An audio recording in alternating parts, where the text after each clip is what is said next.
Agradecer muitíssimo o convite de Carlos Silva e eu, de facto, não estou aqui numa função institucional, estou aqui como jornalista e que por acaso, ou pode não ter sido por acaso, e agora até pelo local onde estamos, por acaso eu fiz-lhe a primeira entrevista e até fiz uma outra coisa que se calhar o Carlos Silva não se lembra, mas eu já vou dizer daqui a pouco. Mas é interessante. Aliás, o Carlos Silva pediu-me, isto é uma pergunta encomendada, enfim, estamos num fórum que dá para assim ser. Porquê é que estamos aqui? Explique lá.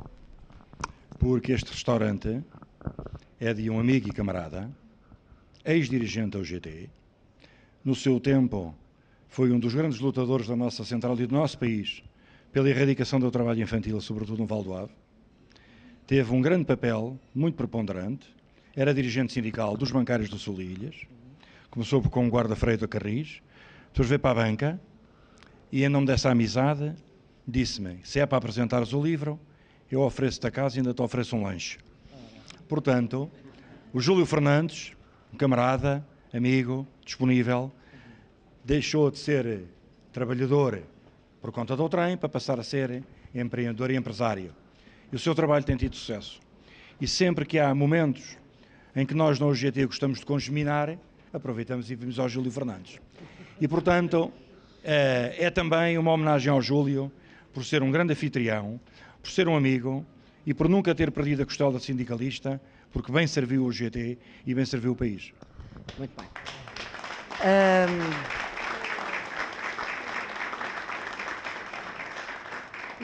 Nem sempre, e agora falando aqui como jornalista com alguma experiência nesta área, eu entrevistei vários secretários-gerais, quer da UGT, quer da CGTP. Lembro-me da última entrevista que fiz ao João Provença como secretário-geral da UGT, que deu uma grande confusão. Mas é muito interessante porque isto nós temos que, quando os anos vão passando, perceber de onde é que vêm as coisas. E eu fui discípula, o meu primeiro editor, tive a sorte de ter um jornalista que todos vocês conhecem, eu já vou dizer o nome, que foi o meu primeiro editor e foi quem me chamou a atenção para a importância do movimento sindical na questão política. Porque isso nem sempre é uma evidência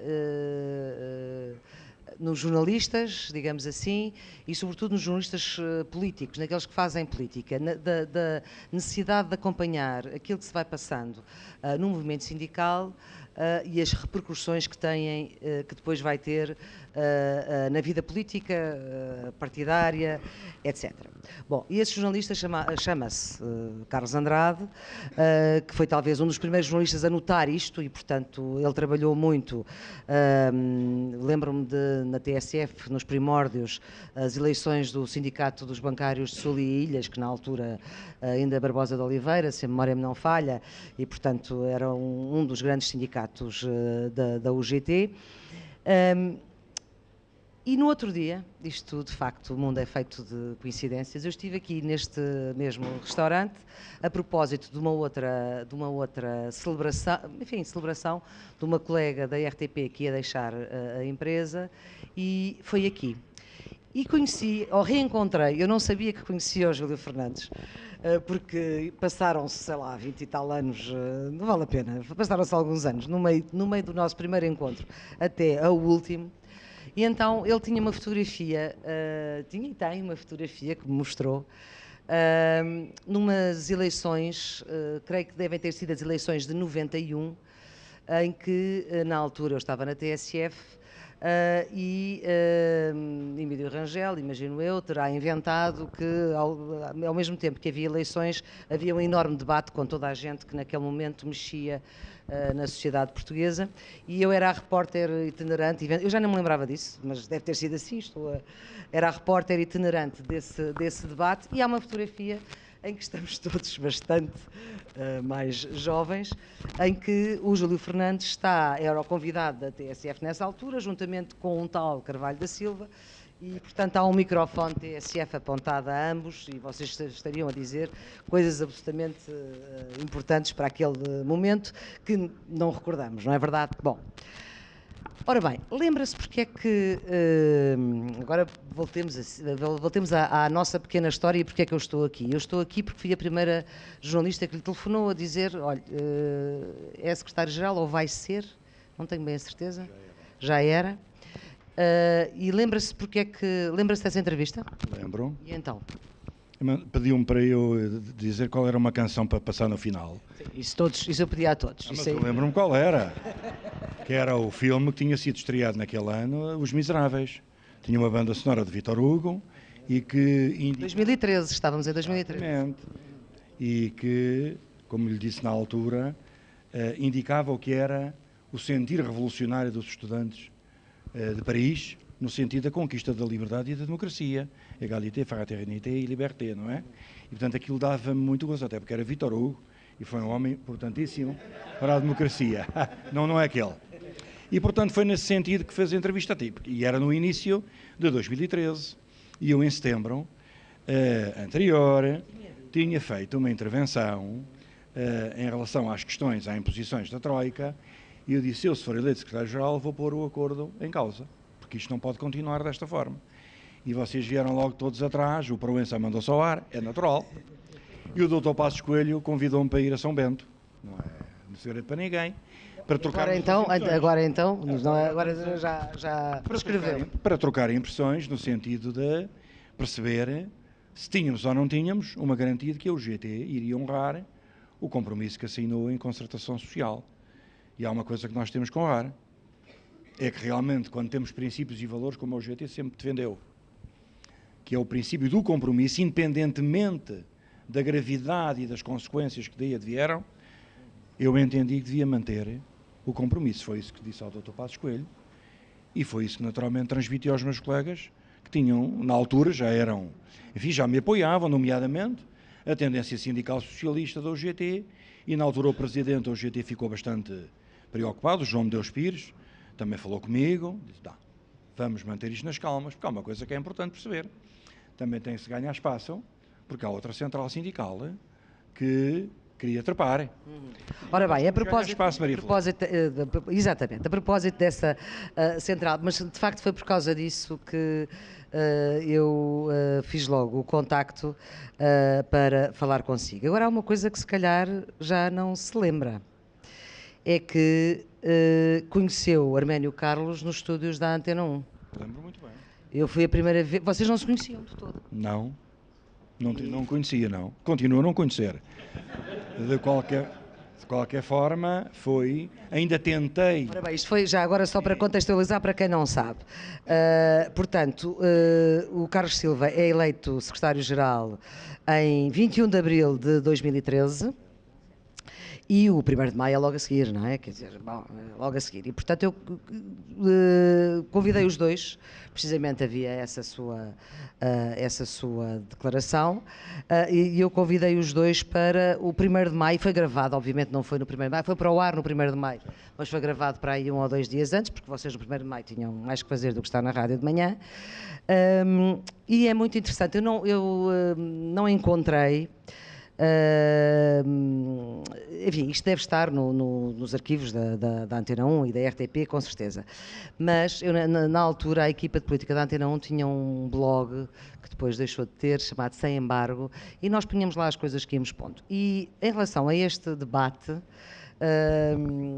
às vezes o poder de síntese diz quase tudo, eu só pus uma frase, portanto, o Carlos Silva, Arménio Carlos, pela primeira vez juntos no 1º de maio, era o 1º de maio de 2013, e eu pus assim, concordaram mais do que discordaram, mas isto foi em 2013, não é? Pois, foi em 2013, claro, porque sabe que eu sou um homem de princípios e de valores, sou um democrata, sou de esquerda, ele é muito mais à esquerda do que eu, mas eu sempre entendi que o facto de ser de esquerda e ser socialista não me deveria fazer perder a possibilidade ou a oportunidade de conseguir criar, digamos, um entendimento ou uma maior convergência entre as duas centrais sindicais. Porque cada vez que havia entrevistas com o João e comigo, João Proença e comigo, a pergunta dos jornalistas à UGT é sempre uma, coisa que não fazem à CGTB. Então é este ano que vamos ter um 1º de maio em conjunto? Então é possível a UGT aproximar-se da CGTB? Fazem à UGT. Vocês é que não ouvem as entrevistas à CGTP? Fazem sempre a mesma pergunta. E eu tentei fazer essa aproximação. E houve momentos, até me cheguei a encontrar com o Arménio no Barreiro, para perceber se havia possibilidade de fazer convergência, desde que fossem eles a decidir. Pronto, então já não há convergência, quando a decisão só pode vir de um lado. Eu disse, não, uma convergência só pode resultar, eventualmente, se houver uma vontade articulada entre as duas centrais, no sentido de cada um não perder o terreno e aquilo que defende e os seus propósitos. Não foi possível, portanto ele recusou, não sendo possível, acabou.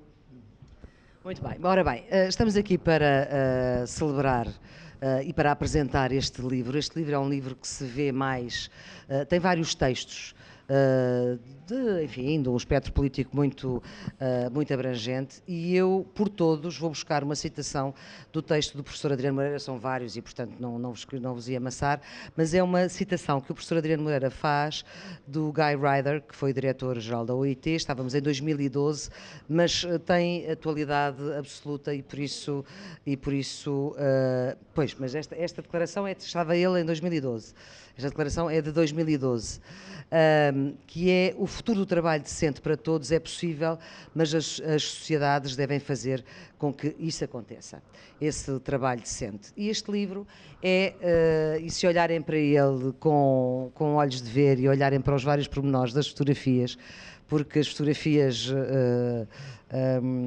além da qualidade delas, também da qualidade histórica delas, e parabéns pelo trabalho feito, é um livro que é uma viagem pelos 40 anos da democracia, porque, obviamente, a UGT é uma instituição que honra a democracia e que se confunde com a história de Portugal destes últimos anos.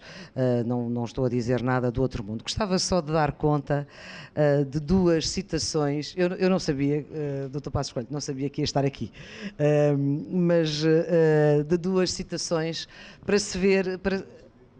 Olha, já vê, está a ver? Exatamente. Não, está bem, não, mas é engraçado porque não sabendo eu disso, tenho aqui uma citação sua e a resposta do Carlos, do secretário-geral da UGT, que tem graça. Estávamos em 2013, agora não sei exatamente o momento, nem o mês, porque não fiz esse trabalho com todo o rigor. E há uma declaração sua, a propósito do momento, da altura, que diz qualquer coisa como isto, ou pelo menos o que interessa é isto: há menos greves e mais trabalho. Ao qual teve a resposta do secretário-geral da UGT a dizer: o tempo da escravatura já lá vai. E depois tenho aqui outra citação, agora de Carlos Silva, em que ele disse ao atual governo, em finais de 2018, portanto há uns poucos meses, Carlos Silva dizia ao atual governo que não estava a perceber o que se está a passar. Aí não sei qual é que foi a resposta, ou ainda não apanhei a resposta, aqui foi ao contrário, foi uma intervenção sua, ainda não apanhei a resposta do Primeiro-Ministro, assim, mas pronto, mas enfim, é para dar conta de que